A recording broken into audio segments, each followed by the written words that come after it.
Land of the Bible, Part 6, What to Visit in Jerusalem. Jerusalem is the prize of the whole trip. I learned long ago your final nights in the land should be in Jerusalem, and you leave the country from Jerusalem. I think that was good advice that was given to me by a Jewish travel agent long ago. Jerusalem can be well described in many things, but remember, it is the holy city, it is the city of David, it is the city of Messiah, or known popularly as the city of the great king. It is hotly contested, even though it doesn't have any of the normal ingredients of greatness, probably 1 million people at most in its population, but it's not on any major roads, any major resources, any major harbors, waterways, or anything else, just seemingly a handful of holy sites. And yet it is universally recognized by name and the subject of many United Nations resolutions. I say the reason for this defies normal logic, but it's spiritual and theological. Just read Zechariah 12 and Zechariah 14, which predicted 2,500 years ago that Jerusalem would be the center of international concern, controversy, and even conflict. What can you visit in the city? Well, before I tell you that, let me read to you from Psalm 122, verses 1 to 3. I was glad when they said unto me, Let us go into the house of the Lord. Our feet shall stand within thy gates, O Jerusalem. Jerusalem is builded as a city that is compact together. I would recommend, if possible, start your visit from the Mount of Olives at the majestic, priceless, breathtaking panorama. The whole city is before you, and the entire sweep of the Passion of Christ lies just in front of your eyes. From Mount Zion, which is the place of the Last Supper, as well as Caiaphas' palace. Then on the other side is the Garden of Gethsemane at the foot of the Mount of Olives. And then, of course, there is the Antonia Fortress, where Jesus stood before Pontius Pilate, just to the north of the sacred Temple Mount precincts. And then, of course, Herod's palace is at Jaffa Gate, where he stood before that fox, Herod Antipas, and wouldn't listen to him, wouldn't answer him, wouldn't do anything he wanted. Antipas sends him back to Pontius Pilate at the Antonia Fortress, and Pilate sends him on to Calvary. Go visit the Mount of Olives, and then walk down the Palm Sunday Road.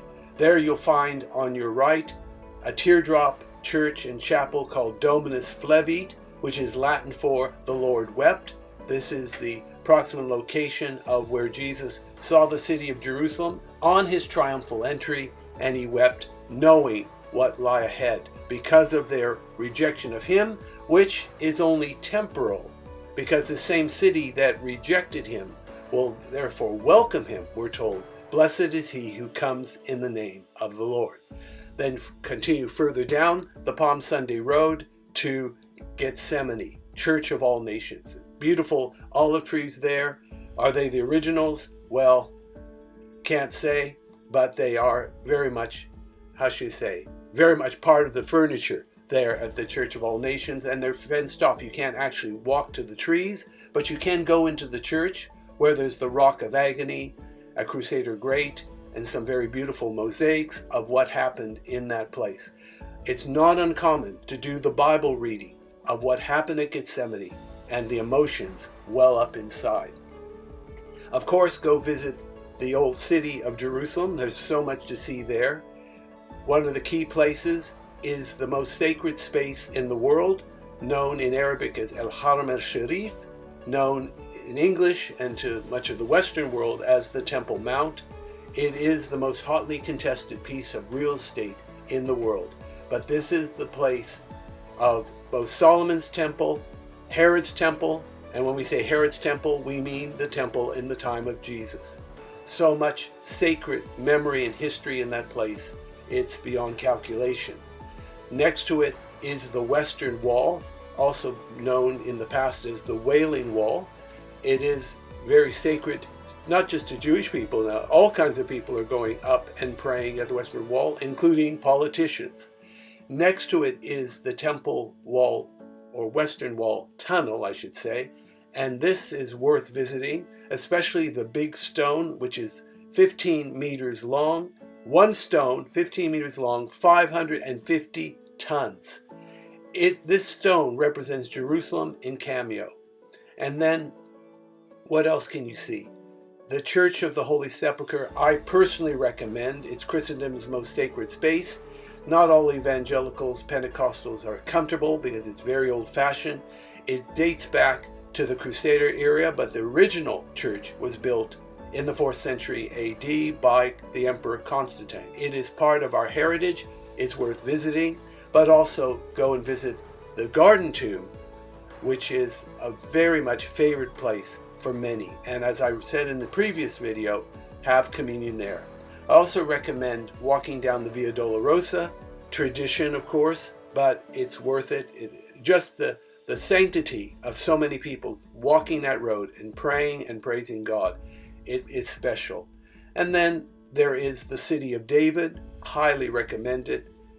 It is the original Jerusalem, David's Jerusalem, and the prize of it all is what we call Hezekiah's Tunnel. For some reason I cannot explain, it is one of the great highlights of many pilgrims is to walk through this half a kilometer dark tunnel with a little torch or flashlight. Your ankles and your calves will get wet because there's still water in it. It's narrow. You could get claustrophobic. I can't explain why, but people come out of that tunnel from the Gihon Spring, where it starts, to the Pool of Siloam, where it ends, and they emerge ecstatic, inspired, joyful. I could tell you some amazing stories, but it is a highlight. One 7-year-old pilgrim came to me after he went through the tunnel and says, "This place is my favorite place of the entire tour." Oh, friends, there's much more I can mention. Time is short, but I look forward to sharing with you more about the land of the Bible and preparing you for the trip of a lifetime.